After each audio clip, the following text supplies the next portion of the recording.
संत रामपाल जी महाराज एक ऐसे महान संत जिन्होंने अपनी सतभक्ति, तत्व ज्ञान, करुणा और सेवा के बल पर समाज में नई मिसाल कायम की है।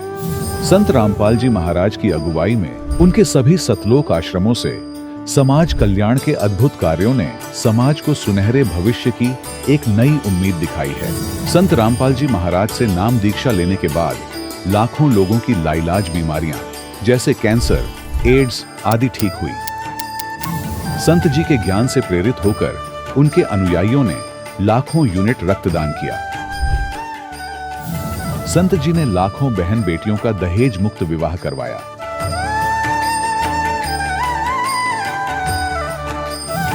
संत जी ने लाखों लोगों का नशा छुड़वाया, करोड़ों उजड़े परिवार बसे।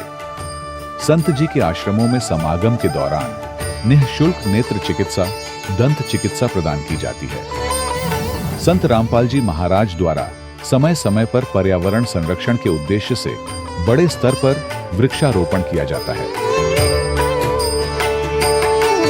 संत जी ने जरूरतमंदों को तत्काल राहत पहुंचाने के लिए एम्बुलेंस सेवा शुरू की। संत जी अपने अनुयायियों को देहदान के लिए प्रेरित करते हैं, जिससे मानवता की सेवा और चिकित्सा क्षेत्र में सुधार हो सके। संत रामपाल जी महाराज के सभी आश्रमों में हर रोज निःशुल्क भंडारा आयोजित किया जाता है, जहां हर वर्ग, हर जाति और हर धर्म के लोग एक साथ बैठकर भोजन करते हैं।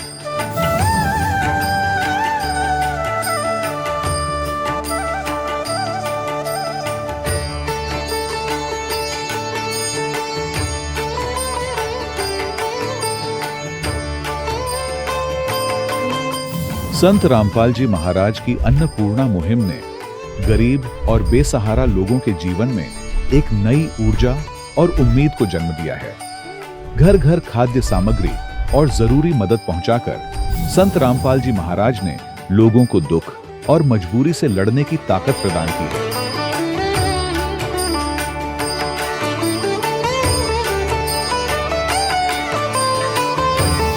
संत रामपाल जी महाराज द्वारा गरीब लोगों के लिए घर बनवाने का अद्भुत कार्य एक ऐसी मिसाल कायम कर रहा है जो सदियों सदियों संत जी की उदारता और दया भावना के तौर पर जाना जाएगा।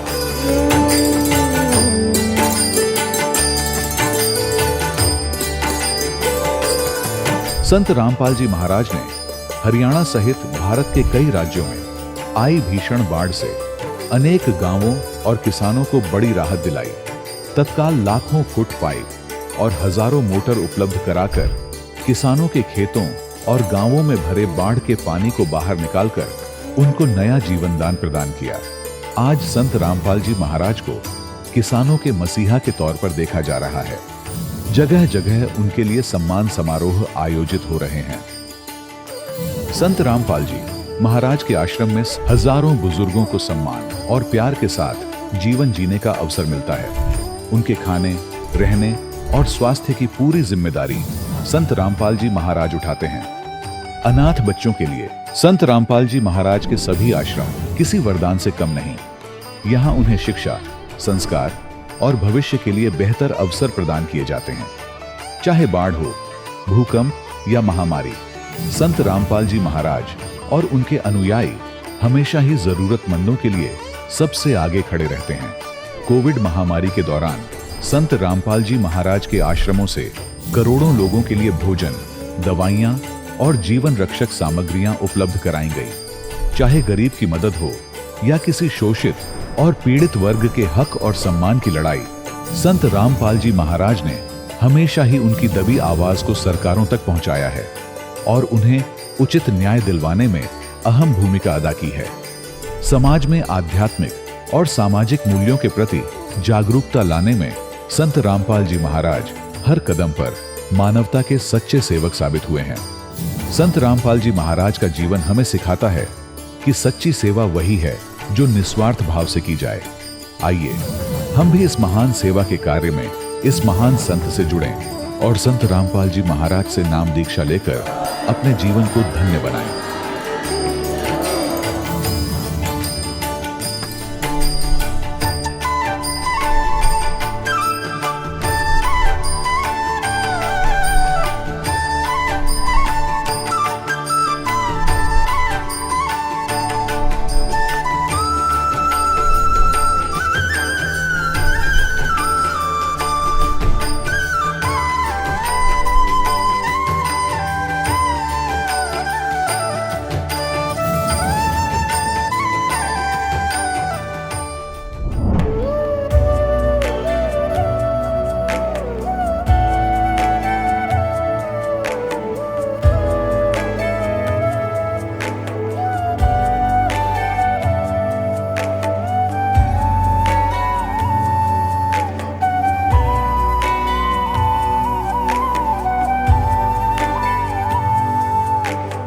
गीता अध्याय 15 के श्लोक 16-17 में 3 प्रभु बताए हैं।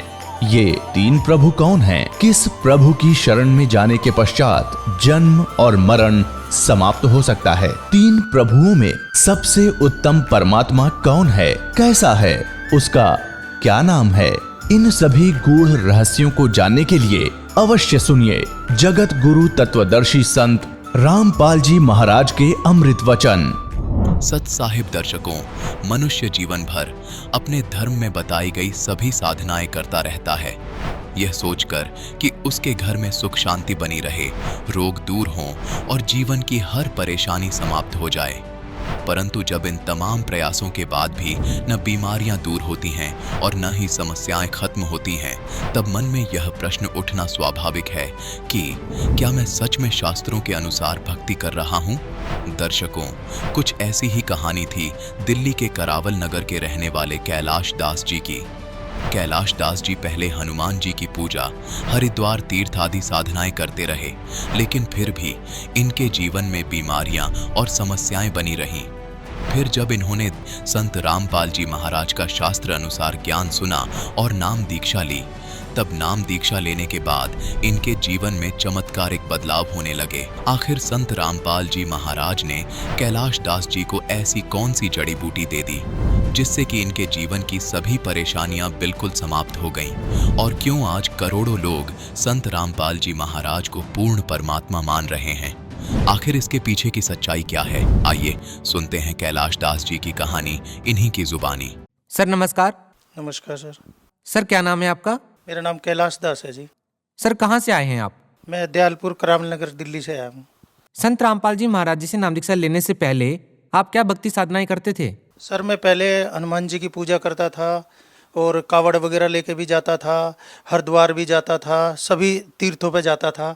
और फिर मैं 88 में मैंने ब्रह्मा कुमारी ज्वाइन किया था। और उसके बाद वहाँ पे जैसे ही वो ज्ञान समझाते थे, उस ज्ञान से जो मेरे को पता लगा, उन्होंने बताया कि परमात्मा निराकार है और ये ब्रह्मा विष्णु शंकर है, ये भगवान है। मेरे को वो बात हजम नहीं हुई। और जब मैं उनसे प्रश्न करता था, वहाँ कई बार जो वो वहाँ पे पढ़ाते थे उसे मुरली कहते थे, तो मैं जो मुरलियाँ हम पढ़ते थे उसमें कई बार ऐसा आता था कि ब्रह्मा और प्रजापिता ब्रह्मा दोनों आत्माएं जुदा जुदा। तो मैं उनसे पूछता था कि भाई प्रजापिता और ब्रह्मा दोनों कौन है? तो वहाँ पे कोई इस बात का जवाब नहीं देता था। तो मैं वहाँ पे वो मुरलियाँ पढ़ पढ़ के भ्रमित हो गया। और मेरे को जब वो ये कहते थे कि परमात्मा निराकार है, तो मेरे को वो बात हजम नहीं होती थी। और मैं वहाँ पे मतलब उनसे जब उत्तर करता था, प्रश्न करता था उन चीज़ों के, तो मेरे को वहाँ पे कोई उत्तर नहीं मिलता था इस चीज़ का। तो मैं वहाँ पे करीब चलता रहा काफ़ी टाइम। 10-11 साल बाद फिर मेरे को वहाँ पर पता लगा कि इस ब्रह्मा कुमारी में 2-3 और भाग हो गए हैं, कि एक ब्रह्मा ग्रुप है, एक विष्णु ग्रुप है, एक शंकर ग्रुप है। तो मैं ब्रह्मा ग्रुप में था पहले, माउंट आबू भी गया मैं काफ़ी बार। फिर उसके बाद में एक शंकर ग्रुप बताया, मैं वहाँ पे भी गया। फिर एक विष्णु ग्रुप बताया, मैं वहाँ पे भी गया, पर मेरी कहीं संतुष्टि नहीं हुई। और मेरे अंदर जो मतलब पहले विकार थे वही विकार एज इट इज रहे, और वो भक्ति करने से मेरी संतुष्टि नहीं हुई।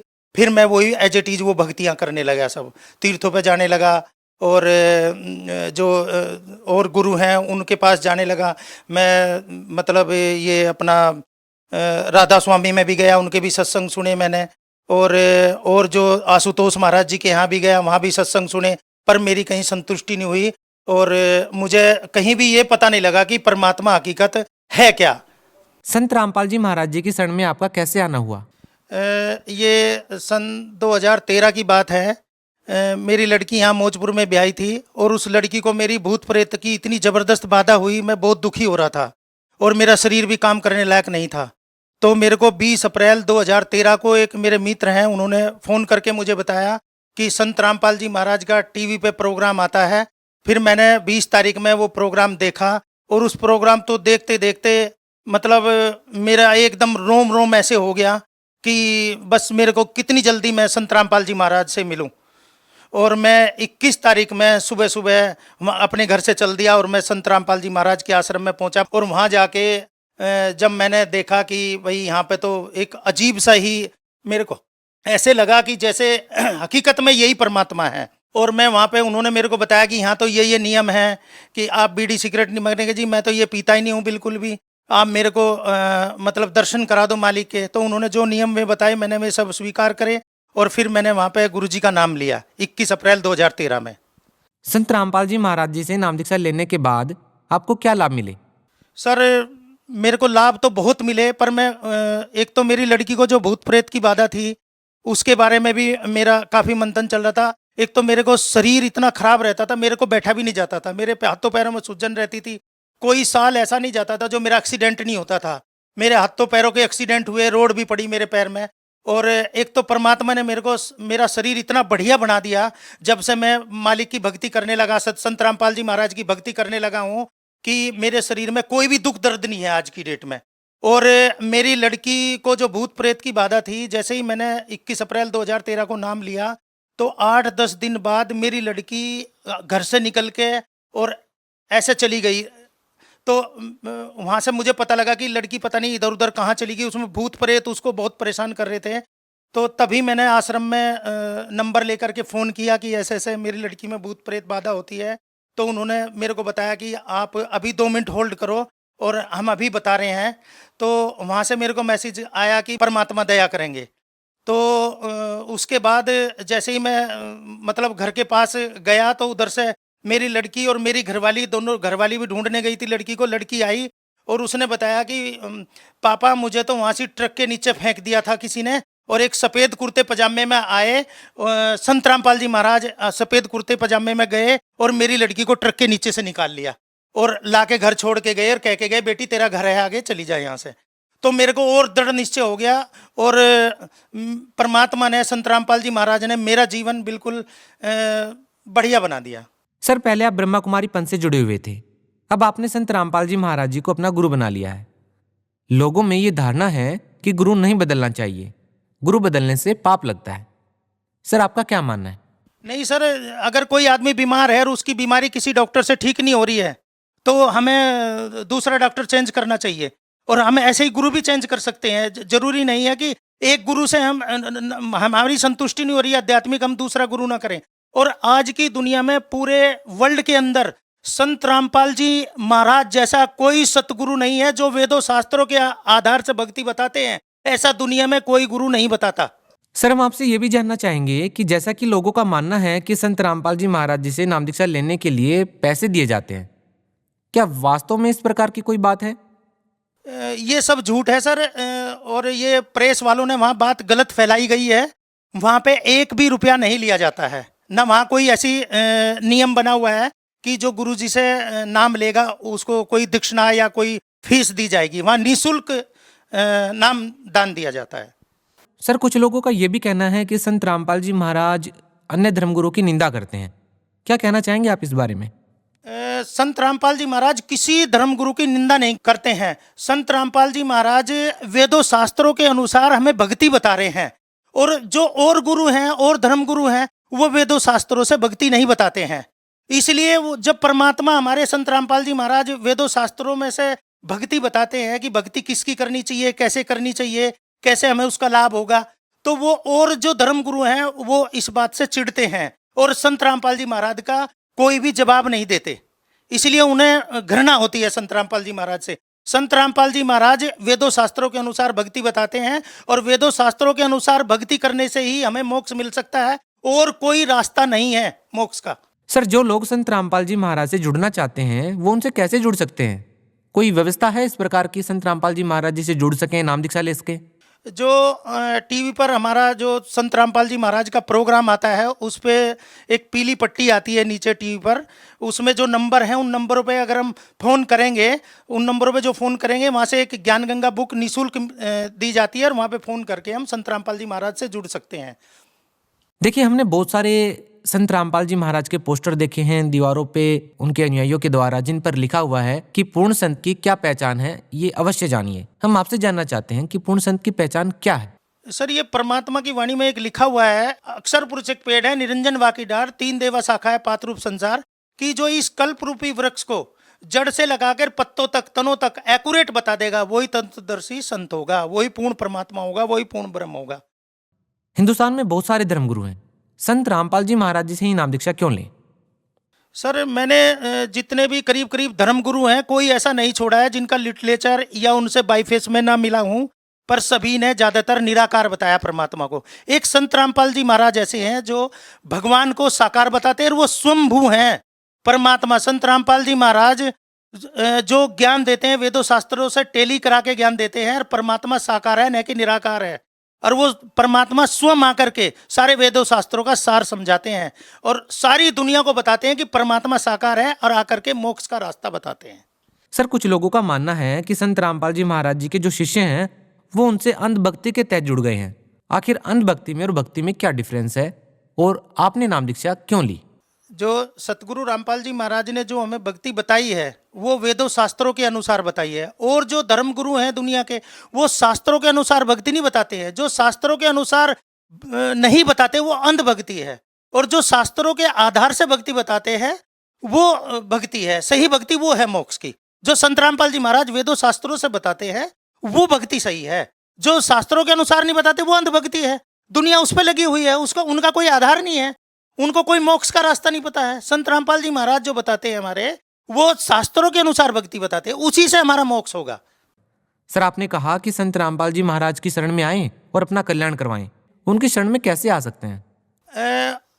हमारे जो टीवी पर संत रामपाल जी महाराज का जो प्रोग्राम चलता है उस पे नीचे पीली पट्टी पे जो फोन नंबर आते हैं, हम उन पे फोन करके नाम दीक्षा ले सकते हैं। सर, आपसे अंतिम सवाल पूछना चाहेंगे कि आप भगत समाज को क्या संदेश देना चाहते हैं? मैं भक्त समाज को ये संदेश देना चाहता हूँ कि संत रामपाल जी महाराज की शरण में आने से ही मोक्ष मिलेगा। और जो आज समाज सब पढ़ा लिखा है, कोई अनपढ़ तो है नहीं, पर भगवान ने ये सारी शिक्षा स्टेम उतारी है।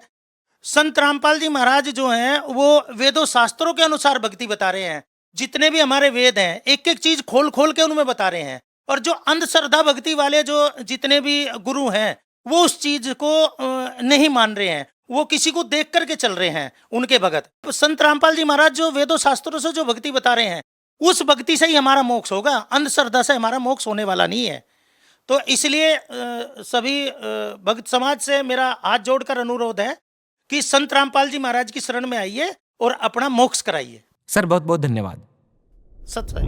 दर्शकों, अभी आपने सुने संत रामपाल जी महाराज से दीक्षा प्राप्त करके सुखी हुए भक्त के अनुभव। अब देखिए जगत गुरु तत्वदर्शी संत रामपाल जी महाराज के मंगल प्रवचन। जगन्नाथ के मंदिर में अरिश्वा धोती वहां से उठकर बाहर आंगन में गिर गई, और आकाशवाणी हमने सुनी कि जगन्नाथ तो वो कबीर नाम से बैठा है तो काशी के अंदर, तू यहाँ धक्के खाना ही ना लाग, तने शर्म नहीं आई, ले जा इस धोती को वहां उठाकर धर दे उसके चरणों में। अब राजा का पन लग गया, रोज तो भगवान बैठे थे, हम मूर्ख हैं, हमें पहचान नहीं सके। तो परमात्मा कहते हैं गुरु मानस कर जानते ते नरक ये अंध, और हुए दुखी संसार में फिर अग गई उनके बंद।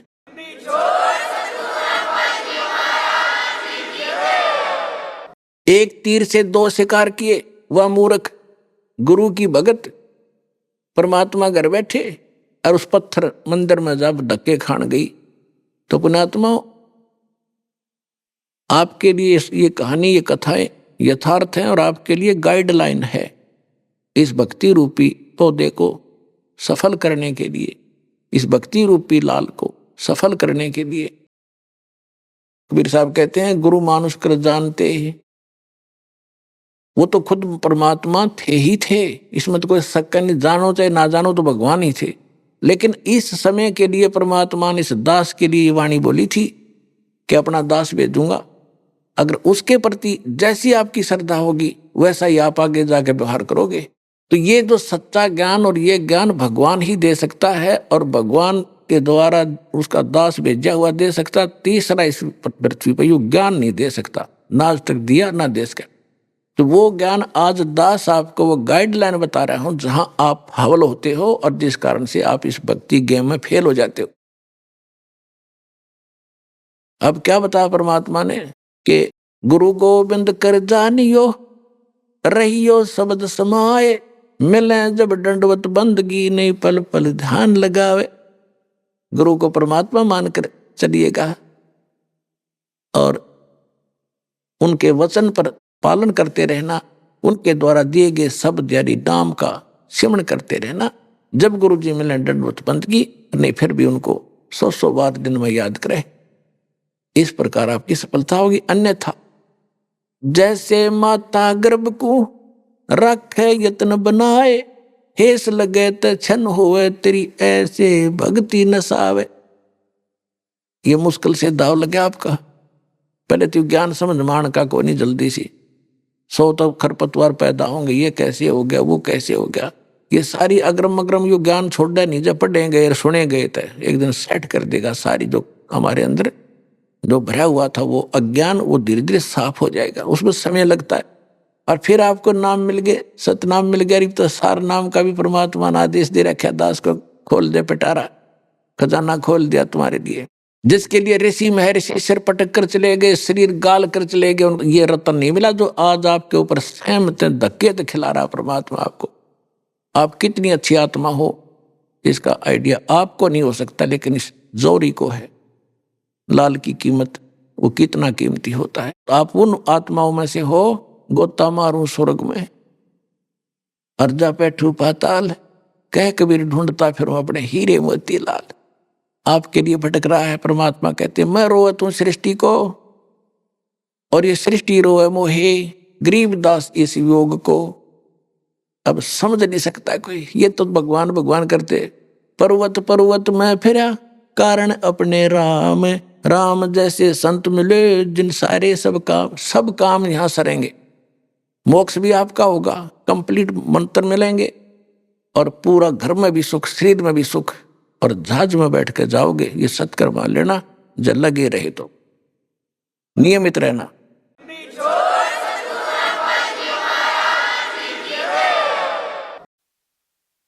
परम पिता परमात्मा पूर्ण ब्रह्म सर्व सृष्टि रचनहार कबीर परमेश्वर जी की असीम रजा से आप सभी पुण्यात्माएं सत्संग सुनने के लिए उपस्थित हुए। सत्संग सुनने को उन्हीं पुण्यात्माओं को मिलता है जिनके ऊपर परमात्मा की एक विशेष रजा होती। अन्यथा ये इंसान कितना ही चतुर बना रहे, कितनी उसकी महिमा बनी हुई हो, कितना ही वो धनी हो, कितना ही वो राज्य पद पर उपस्थित हो, जब तक इस प्राणी को सत्संग नहीं मिलेगा, इसका मानव जीवन व्यर्थ है। तब तक ये केवल अपना पूर्व जन्म के किए हुए पुण्य और पापों का भोग ही भोग रहा होता है। भविष्य का उसके पास कोई भी विकल्प नहीं होता। जो मनुष्य जीवन का मुख्य उद्देश्य है उसका ज्ञान उसको नहीं हो पाता जो प्राणी सत्संग में नहीं आता। प्रथम तो मानव शरीर बहुत ही दुर्लभ बताया है।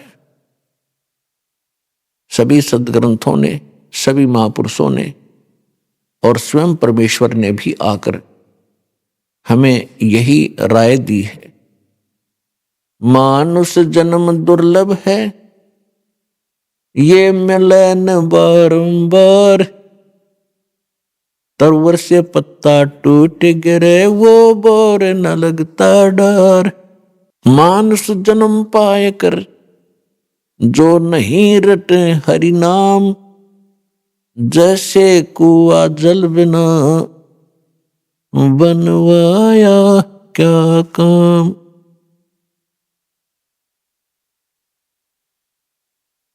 बिन उपदेश अचंभ है, ये क्यों जीवत हैं प्राण, भक्ति बिना कहाँ ठोर है, ये नर नाही पाषाण। अगम निगम को खोज ले, बुद्धि विवेक विचार, उदय अस्त का राज मिले, तो बिन नाम बेगार। पृथ्वीपति चकवे गए, जिनके चक्र चलंत, ये रावण श्री खे कौन गणे, ऐसे गए अनंत। सर्व सोने की लंका थी, वो रावण से रणधीरम, एक पलक में राज बिराजी, जम के पड़े जंजीरम। परमपिता परमात्मा अपने बच्चों को इस काल के जाल से निकालने के लिए, यथार्थ ज्ञान बताने के लिए वो स्वयं ही यहां आते हैं। और जब परमात्मा आते हैं तब तक हम इन काल के दूतों द्वारा अज्ञान के अंदर इतने ओतप्रोत कर दिए जाते हैं कि हम उस ज्ञान को सुनना भी पसंद नहीं करते। आज से 600 वर्ष पहले परमात्मा इस कलयुग में स्वयं आए थे, सन 1398 में, और सन 1518 तक 120 वर्ष कबीर परमेश्वर जी एक जुलाहे की भूमिका करके और साथ में ये तत्व ज्ञान प्रचार किया करते थे। उस समय परमात्मा हमें यही ज्ञान दिया करते थे कि तुम यहां के वासी नहीं हो। और वो परमात्मा जिन महापुरुषों को मिले हैं उनको भी यही ज्ञान दिया, उनको अपने से परिचित कराया। उनमें से कौन कौन वो महापुरुष हैं कलयुग के अंदर जो दास के नॉलेज में है, तो उन महापुरुषों को परिचित कराया अपने से। तो वो महापुरुष कौन कौन हैं? आदरणीय धर्मदास साहिब जी, आदरणीय मलुकदास साहिब जी, आदरणीय नानक देव साहिब जी,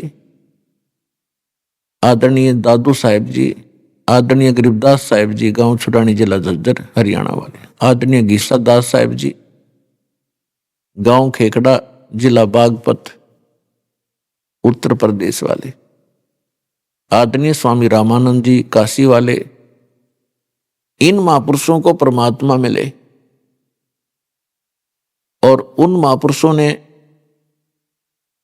भी परमात्मा से प्राप्त ज्ञान को हमारे को बताने की चेष्टा की, लेकिन हम नहीं समझ सके इसका कारण क्या था। जब परमात्मा आकर स्वयं 120 वर्ष तक हमें यही ज्ञान देते रहे, गली गली में जाकर, गांव गांव में प्रकट होकर, एक समय हजारों जगह प्रकट हो जाते थे भगवान, और वहां जाकर अपने बच्चों को ज्ञान सुनाते समझाते थे। अब परमात्मा के अंदर इतनी पावर है, हमारे बहुत से काम तो उनके दर्शन मात्र से ही सिद्ध होने लग जाते हैं। कुछ ऐसे उनकी वाणी मुख कमल से निकलती है, उससे हमारे बहुत से पाप नरम हो जाते हैं, कम हो जाते हैं, न्यून हो जाते हैं। और परमात्मा इसी उद्देश्य से यहां भटकते रहते हैं कि कभी तो इनको अकल आवेगी, कभी तो मुझे पहचानेंगे। अब तो इन्होंने काल की माया की भांग पी रखी है। ये भांग उतरेगी जब इनके समझ में आवेगी कि हम कहां पड़े हैं, हम क्या कर रहे हैं, हमने करना क्या चाहिए था। जैसे एक शराबी शराब पी के बाहर पड़ा था गंद में, कुर्डियों पे, कूड़ा करकट में, उसको उठाने की चेष्टा करते हैं, धूप के अंदर पड़ा था, पसीना आया हुआ, रेत लिपटा हुआ, उसको उठाने की चेष्टा करते हैं कि उठ ले भैया, यहां मत लेट, बहुत बुरा स्थान पर पड़ा है तू। तो वो कहता है छेड़ा मत, मौज हो रही है। तो वो दशा आज आपकी और हमारी है।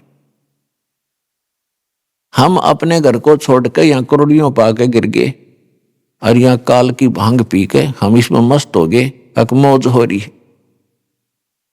यह मौज नाम की चीज नहीं, आपका भूल और ये नशा है। कबीर ये माया अटपटी, सब गट आण अड़ी, किस किस को समझाऊं या कुएं भांग पड़ी। तो परमात्मा इस भांग को उतारने के लिए आया करते थे। अपनी प्यारी आत्माओं को भी अपने से परिचित कराकर उनकी भी सेवा दी उनको कि तुम भी समझाओ अपने बहन भाइयों को, शायद इनकी भांग उतर जाए और ये पहचान ले मेरे को। पुणात्माओं, कितने दयालु है वो दाता। स्थान स्थान पर प्रकट होकर 600 वर्ष पहले एक दिन में हजारों प्लेस स्थानों पर प्रकट होकर ज्ञान दिया करते थे। परमात्मा के दर्शन से भी हमारे बहुत से पाप नाश होते हैं। कुछ पाप ऐसे हैं जो परमात्मा की इस वाणी के पाठ पठन और श्रवण से ही हमारे समाप्त होते हैं। कुछ पाप ऐसे हैं जो नाम के सिमरन से ही कटा करते हैं। कुछ पाप ऐसे हैं जो प्रणाम करने से भी खत्म होते हैं। तो इस प्रकार हम युगों युगों से बहुत ज्यादा रोगग्रस्त हो गए हैं। हर प्रकार के पाप हमारे अंतःकरण में समाये हुए हैं। इनका नाश करने के लिए हमने ये सभी तरीके अपनाने पड़ेंगे। जैसे कोई कपड़ा मैला है, थोड़ा मैला है, या वैसे ही रेत लगा है तो झाड़ देने से भी वो ठीक हो जाता है। थोड़ी बहुत मिट्टी लगी है तो पानी से धो दो, साफ हो जाता है। कुछ अधिक मैला हो गया है तो साबुन प्रयोग करना पड़ेगा, तभी वो उज्जवल होगा। और भी कहीं दाग लगा है तो उसको ड्राई क्लीन ही करानी पड़ेगी। तो इस प्रकार इस सारे प्रोसेस को अपना कर तभी हम उस कपड़े को उज्जवल कर पाते हैं। ठीक इसी प्रकार हमारे अंतःकरण में युगों युगों के ये पाप जमा हो गए, अंतःकरण मलिन हो गया। इसकी सफाई के लिए हमने ये सभी तरीके अपनाने पड़ेंगे। कौन कौन से? 500 यज्ञ करनी पड़ेंगी। एक यज्ञ है धर्म की, दूजी यज्ञ है ध्यान, तीजी यज्ञ हवन की, चौथी यज्ञ प्रणाम, और यज्ञ 5वीं ज्ञान है। समझे कोई बिरला दास। ज्ञान यज्ञ है ये सत्संग स्वाध्याय जो हम किया करते थे पहले। कोई गीता जी का पाठ करता था, कोई जप जी का पाठ करते हैं, कोई वेदों के कुछ मंत्र लेकर उनको नित्य पठन पाठन करते हैं। और ये ज्ञान यज्ञ है। और मुसलमान भाई जो 5 वक्त की नमाज करते हैं, ये भी ज्ञान यज्ञ है। और साथ में वो सजदा करते हैं, ये भी परिणाम है। वो केवल 2 ही यज्ञों का फल प्राप्त करते हैं, लाभ प्राप्त करते हैं। और हमारे यहां अपने जैसे सिख धर्म के अंदर है, भंडारा करते हैं, गुरु ग्रंथ साहिब जी को प्रणाम करते हैं और जप जी साहिब का पाठ करते हैं या गुरु ग्रंथ साहिब का पाठ करते हैं। ये 3 यज्ञों का लाभ उठाते हैं। और जो मंत्र जाप करते हैं, वो मंत्र जब तक हम सही मंत्र नहीं हमें मिलेगा तो अन्य मंत्रों के जाप करने का वो लाभ नहीं होता। और अपने यहां जो हिंदू धर्म के अंदर हमारा कोई निश्चित अभी तक कोई ठिकाना नहीं था कि हनुमान जी का मंदिर दिखा, वहां माथा टेक दिया, प्रणाम कर दी। प्रणाम भी ठिकाना हो, यानी उस इष्ट को हो जो कुछ करण जोगा हो, तब उस प्रणाम यज्ञ का फल होता है। तो यहां पर जो वेदों के ज्ञाता थे, वेद पढ़ा करते थे, इन्होंने कुछ एक ने, जैसे हमारे घर घर में प्रत्येक के पहले एक जोत जला करती देसी घी की, वो हवन यज्ञ था। और अपना पाठ करते थे गीता जी का, तो वो ज्ञान यज्ञ था। यदि हम कोई अन्य पढ़ते थे, हनुमान चालीसा, गणेश जी की आरती या अन्य, तो वो ज्ञान यज्ञ नहीं था। तो ज्ञान यज्ञ वही होता है जो यथार्थ धर्म ग्रंथों से हम उसका अध्ययन करते हैं, स्वाध्याय करते हैं। तो यहां हमने 500 यज्ञ मिलती है। एक यज्ञ है धर्म की, जैसे आप देख रहे हो भंडारा चलता है भगवान का, सदा व्रत दिन रात चल रहा है। एक यज्ञ है धर्म की, दूसरी यज्ञ है ध्यान, यानी हम परमात्मा का चिंतन जो करते हैं उसकी याद बनी रहती है, वो हमारा ध्यान यज्ञ है। और तीसरी यज्ञ हवन की, यहां आप देखते हो ज्योति जलाई जाती है। एक समागम में यहां पर लगभग 8 जैसे अब के 8 क्विंटल घी का हवन होगा 800 किलो, तो ये हवन यज्ञ है। पुण्यात्माओं, अभी तक हम भक्ति कर जरूर रहे थे पर रीस करा करते, भक्ति नहीं थी। परमात्मा कहते हैं जिन हर जैसा सुमरिया ताको तैसा लाभ, ओसा प्यास न भाग ही जब तक दसै न आब। जिन हर जैसा सुमरिया, जिन्होंने जैसी भक्ति या सेवा सिमरन यज्ञ धर्म किए उनको उतना ही लाभ मिला। जैसे ओस के चाटने से प्यास नहीं बुझ सकती, जीभ गिल्ली हो सकती है बस। और जब लग दसे नहीं आब, जब लग गट गट 2-3 गिलास पानी नहीं पी लेगा प्यासा व्यक्ति, ओस चाटने से प्यास नहीं बुझे। अभी तक हम ओस चाट रहे थे और सतलोक आश्रम में आपको अब वो गिलास के गिलास पीने को मिल रहे हैं। आप इतनी भक्ति और धर्म कर रहे हो, अब आत्मा की युगों युगों की प्यास बुझेगी, आप भक्ति धन से परिपूर्ण हो जाओगे, आपके बच्चे सुखी होंगे, आपका शरीर स्वस्थ होगा, आपके हर प्रकार के संकट जो आपके ऊपर आने हैं वो नहीं आने देगा भगवान, उनको टालेगा। इसलिए भगवान की खोज करते हैं। लेकिन वो करेगा किसके लिए? परमात्मा उनके लिए करेगा जो समर्पित होंगे। और एक कबीर परमात्मा के अतिरिक्त आपके स्वप्न में भी किसी अन्य देवी देवता के बारे में ये इच्छा व्यक्त ना हो कि ये मुझे लाभ दे, मैं इससे कुछ मांगू, तब आपको ये लाभ मिलेगा। आप मंत्र करते हो इन्हीं देवताओं के, ये इनकी पूजा साधना नहीं, इनसे कोई डिमांड नहीं करनी, नहीं तो आपकी भक्ति हीन होनी शुरू हो जाएगी, क्योंकि आप पहले से इनके कर्जवान हो। और ये साधना मजदूरी करके जो प्रथम मंत्र आपको दिया, इनकी आप ऋण चुकाते रहो, इनसे कुछ मत मांगो। आप मांगो अपने समर्थ दाता से, कबीर भगवान से, और आपको वो अपने कोटे से देता रहेगा और उधर से आपका कर्ज उतरता रहेगा। तो उसको पति भर्ता कहते हैं, जो अपने पति के अतिरिक्त अन्य किसी पुरुष की इच्छा सपने में ना करे। बाकी ये नहीं कि किसी पुरुषों से नफरत करे पतिव्रता, नहीं, आदर सबका करती है, लेकिन जो पति वाली भावना उसकी पति के अतिरिक्त दूसरे में हो ही नहीं सकती, तो उसको पति भर्ता कहते। तो यहां परमात्मा कहते हैं जब आप जी मेरे प्रति उस पति भर्ता पद पर आ जाओगे, फिर आपके पाप कर्म रूपी कोई कांटा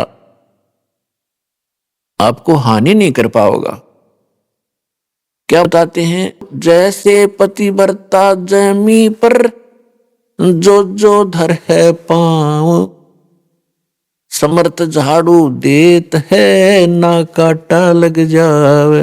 आदरणीय गरीबदास साहिब जी अपने समर्थ परमात्मा कबीर जी की महिमा किस प्रकार सुनाते हैं कि जिस समय आप परमात्मा पर इतने आश्रित हो जाओगे और कबीर भगवान के अतिरिक्त आपको कोई परमात्मा दिखाई नहीं देगा जो आपका संकट निवारण कर दे। वैसे तो सच्चाई भी यही है, लेकिन आपका कद समझ में आवेगी वो उसके लिए कहा है। तो उसके लिए बताते हैं जैसे पतिव्रता जमी पर जो जो धर है पांव, यानी वो पुण्यात्मा समर्पित कबीर भगवान पे और सच्चे इस नाम का जाप करते हुए अपने जीवन रूपी सफर में जब वो चलती है, समर्थ कबीर परमात्मा आपके जीवन के सफर में उन सभी कांटों को पहले निकालना, बहारना शुरू कर देता है जो पाप के कारण आपको हानि करने वाले थे, ताकि मेरी प्यारी आत्मा को वो पाप रूपी कांटा कोई हानि ना करते, समर्थ झाड़ू देत है ना कांटा लग जाए। तो यहां इस सतलोक आश्रम में आपको वो 500 यज्ञ प्राप्त होती हैं। एक यज्ञ है धर्म की, आप यहां भंडारा चलता है। पुण्यात्मा, पुराने समय में हम सुना करते थे, क्योंकि पहले लोग इतने अपराधी नहीं बने थे जिसे हम आज बन गए। हम शिक्षित हो। अब जैसे दास ने एक प्रश्न और सुना था कि आज तक हम परमात्मा को क्यों नहीं समझ सके, क्यों नहीं पहचान सके, क्योंकि हम अशिक्षित रहे। और अशिक्षित होने के कारण हम उन्हीं लोगों को महत्व देते रहे जो संस्कृत बोला करते, और घनी ज्यादा स्पीड से जो बोल देता तो हम सोचे ही तो भगवान उतर गया।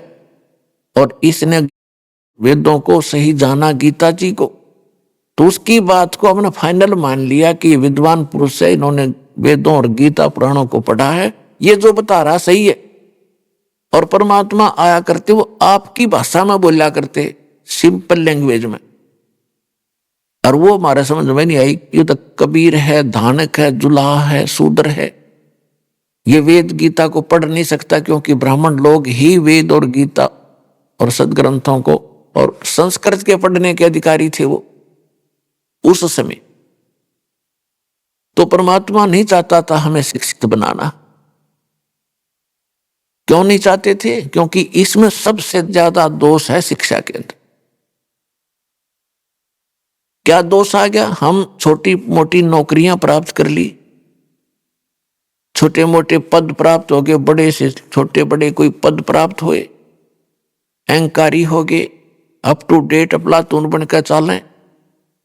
हम भूल गए भगवान को, साइंटिस्ट बन के हम परमात्मा से दूर हो गए, डॉक्टर बन गए, कहते मैं दवाई देता हूं, औषधि देता हूं, इससे ठीक होते।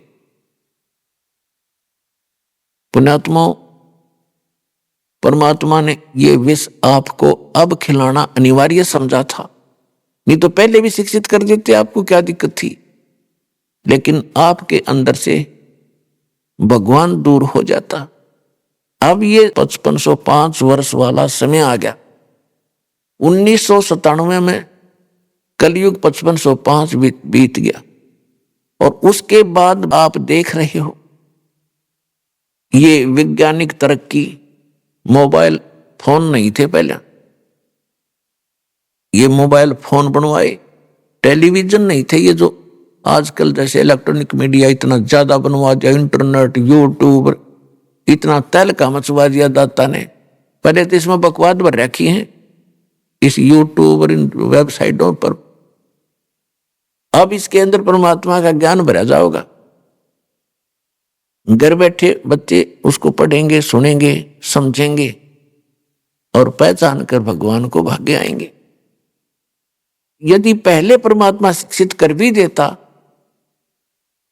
तो परमात्मा का जो वचन था कि 5505 वर्ष जब बीतेगा तब मैं अपने ज्ञान को ओपन करूंगा, तब तक मैंने सारा मंत्र सही भी पर ये छुपा रखे हैं, क्योंकि तब तक हम घने दुखी नहीं हुए थे। सतयुग त्रेता द्वापर में ये जीव दुखी नहीं होता, और जब तक ये दुखी नहीं होता भगवान नहीं चाहता। फॉर्मेलिटी तो आत्मा शुरू से ही करती आ रही है, क्योंकि ये भगवान की अंश है और परमात्मा के बिना ये रह नहीं सकती। उसके लिए काल ने बहुत बड़ा जुगाड़ जोड़ रखा है। इसके लिए नरे ठग संत बैठा दिए, जगह जगह पर पता नहीं कितने प्रकार के ये और धाम बनवा दिए। इसने भक्ति करने की इच्छा होती है तो वहां धक्के खाती रहे, और कर्म खूब बिगड़वा दिए। सारा दिन एक रोटी के लिए ना जाने कितने झूठ बोल कर, कितने पाप करके ये जीव विश्राम लेता है, और पुण्य कोई बन नहीं पाता, क्योंकि शास्त्र अनुकूल साधना बिना हमारा धर्म नहीं उभर सकता, हमारा पुण्य नहीं हो सकता, हमारे शुभ संस्कार बन नहीं सकते। अभी आपने सुने संत रामपाल जी महाराज के मंगल प्रवचन।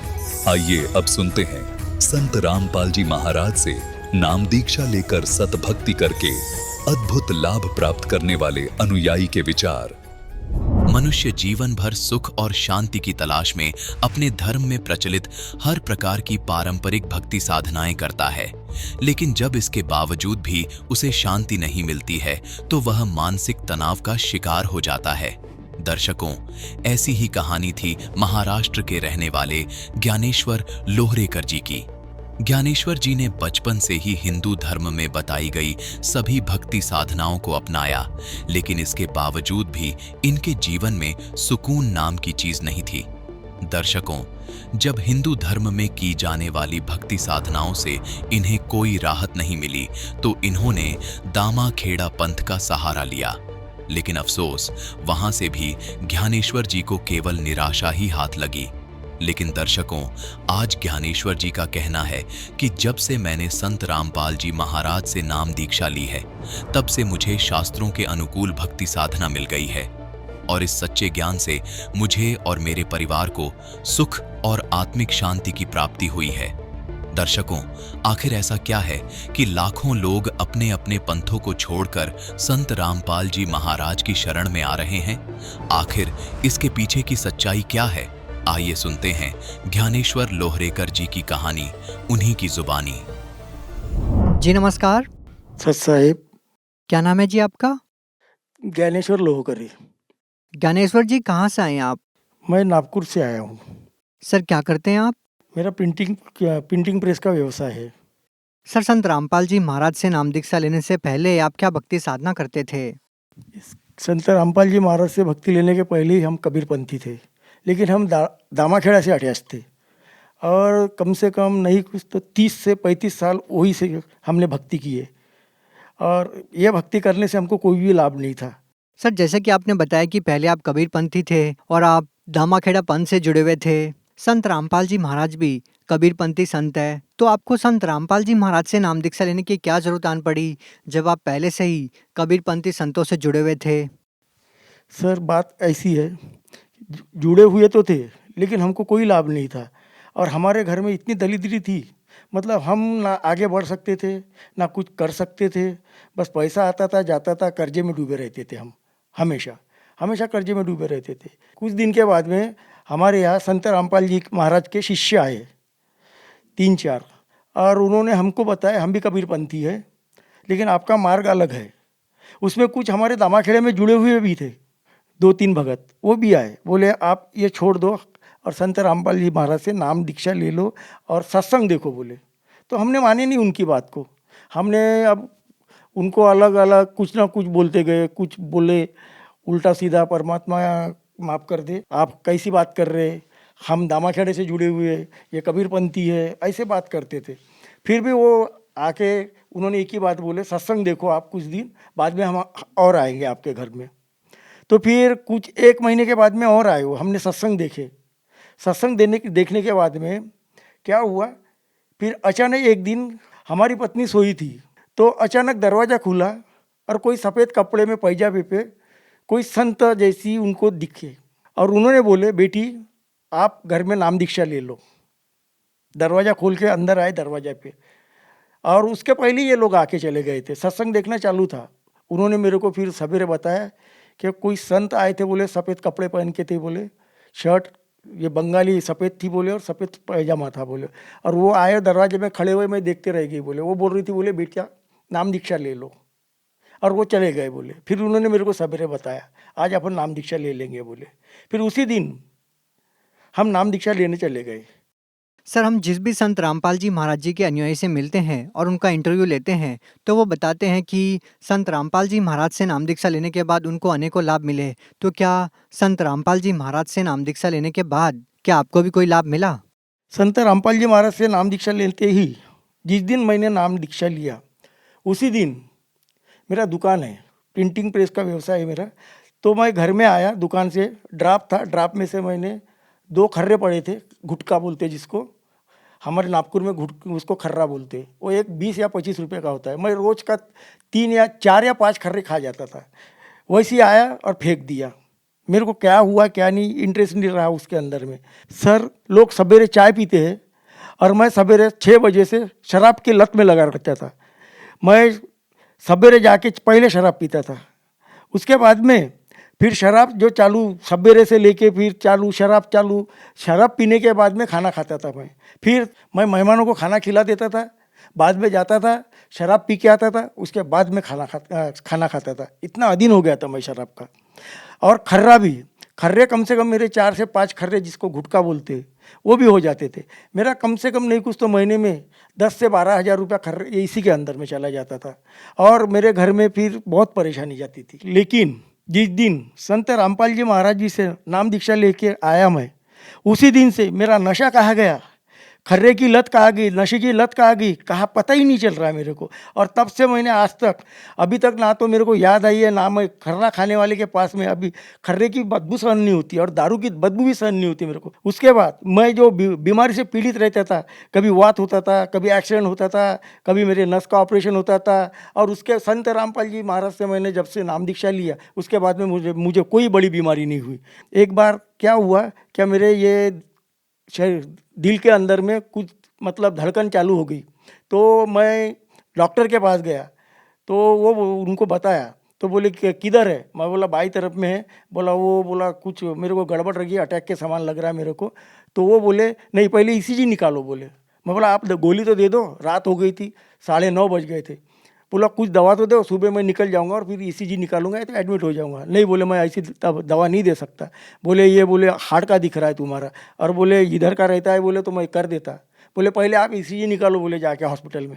मैं ईसीजी निकालने जाऊंगा और एडमिट करने को बोलेंगे तो फिर ये बोलेंगे कि कोरोना की टेस्ट करो। परमात्मा वैसे ही गया, मैं घर में डंडोत डाला, प्रणाम किया और संत रामपाल जी महाराज जी से बोला आप ही हो, क्या है क्या नहीं आप देख लो।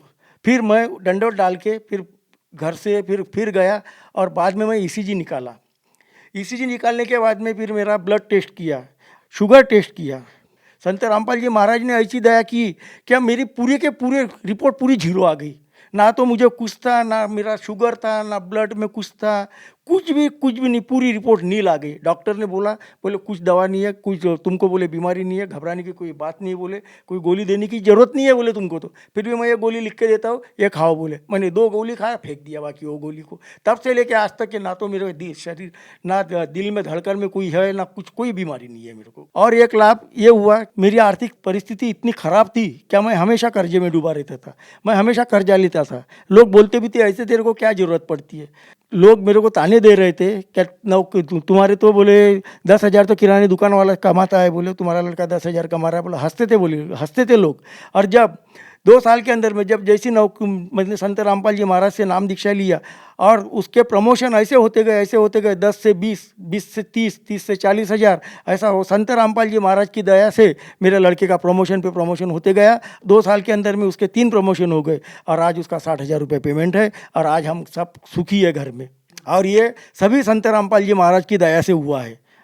और संत रामपाल जी महाराज ने इतनी बड़ी मेहर की है हमके क्या मैं बता नहीं सकता। और उनकी गुण इतने गाऊंगा तो भी कम है, इतना उन्होंने मेरे ऊपर में संत रामपाल जी महाराज ने दया की हुई है। हमारा मकान ऐसे ही था, झोपड़ा था। लोग बोलते थे मकान क्यों नहीं बनाते, पानी गलता था, परेशान आ गए थे हम। लेकिन जब नाम दीक्षा लिया संत रामपाल जी महाराज से और अभी कैसी मकान बन गया लॉकडाउन के अंदर में, संत रामपाल जी महाराज की दया से आज हमारा मकान भी बन गया है और मकान बन के हम वो मकान में रहने भी चले गए। सर ऐसा क्या होता है कि जो भी व्यक्ति संत रामपाल जी महाराज से नाम दीक्षा लेता है वो पहले तो नशा कर रहा होता है, लेकिन जैसे ही उनसे नाम दीक्षा लेता है तो वो नशा छोड़कर नशे से नफरत करने लग जाता है। सर आपके जीवन में ऐसा बड़ा बदलाव कैसे आया, क्योंकि आप तो शराब के बगैर खाना भी नहीं खाते थे। सर बात यह है कि जब संत रामपाल जी महाराज जी ने हमारे को जो नाम दीक्षा दिया और उसके अंदर जो मंत्र दी है, उस मंत्र के अंदर में इतने पावर है। वो सच्चे सद्भक्ति शास्त्रों के नियम के अनुसार जो चारों वेदों में लिखी हुई है, जो वेद बताते हैं, वही साधना हमको दी गई है, वही मंत्र दिए गए। हम पहले मनमाना आचरण करते थे, अब जैसे ही वो मंत्र जाप करना शुरू कर दिया तो वो लाभ होना अपने आप चालू हो गया हमें। और वो लाभ ऐसे हो गए कि अभी वो लाभ होते ही जा रहे हैं हमको। सर जो लोग अभी भी नशा करते हैं और आपकी तरह वो नशा चाहकर भी नहीं छोड़ पा रहे हैं, तो क्या वो भी आपकी तरह संत रामपाल जी महाराज से नाम दीक्षा लेंगे तो क्या उनका भी नशा छूट जाएगा? जी हाँ, मैं गारंटी के साथ बोलता हूँ कि अगर जो भी कोई अगर कोई नशेड़ी, दारू पीने वाला, खर्रा खाने वाला अगर संत रामपाल जी महाराज से अगर नाम दीक्षा लेगा तो मैं गारंटी देता हूँ क्या उनकी नशा और उनका खर्रा उनको पूरी तरह से ख़त्म हो जाएगा और वो छोड़ देगा, इतनी मैं गारंटी देता हूँ। सर, जैसा कि आपने बताया कि पहले आप दामाखेड़ा पंथ से जुड़े हुए थे, वो भी कबीरपंथी संत हैं और संत रामपाल जी महाराज भी एक कबीरपंथी संत हैं। तो आप दोनों कबीरपंथी संतों में क्या भिन्नता पाते हैं? भिन्नता ये है कि जहाँ हम कबीरपंथों में थे पहले, दामाखेड़ा से जुड़े हुए थे, तो दामाखेड़ा वाले कबीरपंथी जो है कबीर परमेश्वर को वो सद्गुरु मानते हैं और हमको भी यही सब पढ़ाते थे, सद्गुरु है। मैं बोला सद्गुरु है क्योंकि इतने साल से हम भक्ति कर रहे और वो चौका आरती करते थे। चौका आरती के अंदर में जहाँ वहाँ पैसा उनके लाने जाने का खर्चा दो, उनको कुछ कपड़े दो, और चौका आरती में जो जितने लोग आएंगे उनका खाना बनाओ, और खाना बनाने के बाद में फिर उनको कपड़े लत्ते दो सभी को, और उनका जाने आने का खर्चा दो, और चौका आरती के भी पैसे लगते थे। मिनिमम कम से कम एक चौका आरती करने के लिए उनके सामग्री के लिए नहीं कुछ तो 10,000 से 15,000 रुपये का खर्चा आता था, खाली वो चौका आरती के सामग्री के लिए। जब संत रामपाल जी महाराज के शरण में आए हम और नाम दीक्षा लिए तो उन्होंने हमको सत्संग देखे, और उन्होंने हमको जो सत्संग के अंदर में बताए, संत रामपाल जी महाराज जी ने हमको कबीर साहब को परमेश्वर बताया, और ऐसी नहीं बताया, चारों वेद, गीता, बाइबल, कुरान शरीफ इसमें से सिद्ध करके दिखाया। उनके अंदर से जहाँ जहाँ लिखा हुआ है वो बता के दिखाया क्या ये कबीर परमेश्वर है, पूर्ण ब्रह्म है करके। ये सबसे बड़ी भिन्नता है क्या वो दामाखेड़े वाले कबीरपंथी और ये अभी जो हमने कबीरपंथ स्वीकार किया है, जो हमने नाम दीक्षा लिए संत रामपाल जी महाराज जी के जो कबीरपंथ में जो हम अब नाम दीक्षा लिए, ये दोनों में बहुत ज़मीन आसमान का फर्क है और इतनी ये भिन्नता है इसके अंदर में। तो सर, हम आपसे ये जानना चाहेंगे कि जो लोग आज भी दामाखेड़ा पंथ से जुड़े हुए हैं, उन लोगों को आप क्या संदेश देना चाहेंगे, क्या कहना चाहेंगे? संदेश तो नहीं दे सकता मैं उनको विनती कर सकता हूँ कि आप संत रामपाल जी महाराज से जुड़िए और उनका ज्ञान पढ़िए, और जो गीता, बाइबल, कुरान शरीफ चारों वेदों में जो लिखी है, जो हमको लाभ लिखे हुए हैं उसके अंदर में, क्या वो जो लाभ लिखे और वो हमको हो नहीं रहे, और वो आप अगर संत रामपाल जी महाराज से जुड़िए और देखिए जो मेरे को लाभ हुए, मेरे को इतने लाभ हुए क्या मैं गिन नहीं सकता उस लाभ को। मैं यही कहना चाहता हूँ कि आप संत रामपाल जी से जुड़िए और आपको कितने लाभ होते देखिए। आपके शुरू में जैसे आप नाम दीक्षा लेके निकलोगे आपके लाभ शुरू हो जाएंगे, और आप इतने लाभ होंगे कि आपने कभी जिंदगी में सोचे नहीं होंगे ऐसे लाभ होंगे। बस मेरी यही विनती है। सर, जो लोग संत रामपाल जी महाराज से नाम दीक्षा लेना चाहते हैं, वो उनसे नाम दीक्षा कैसे प्राप्त कर सकते हैं? सर, संत रामपाल जी महाराज से नाम दीक्षा लेना बहुत सोपी है, सीधा है, क्योंकि अभी पूरे इंडिया के अंदर, भारत के अंदर में अभी जितने भी जिले हैं वहाँ पे नामदान केंद्र जुड़े हुए हैं, और सभी जिले के अंदर नामदान केंद्र है। और दूसरी बात, संत रामपाल जी महाराज के सत्संग आते हैं, बहुत सारे टीवी चैनल पे सत्संग आते हैं, और वहाँ पे एक पट्टी चलती है, उस पट्टी के ऊपर में नामदान के जो नंबर है, मोबाइल नंबर दिए जाते हैं, आप उसके ऊपर में कांटेक्ट कीजिए, आपको सब बता दिया जाएगा कि आप कौन से सिटी से है, आप कहाँ से है, आप फलाने जगह पे जाओ और वहाँ पे नामदान लेके आप अपना दीक्षा लो और आप अपना कल्याण करो। जी धन्यवाद। जी सत साहिब।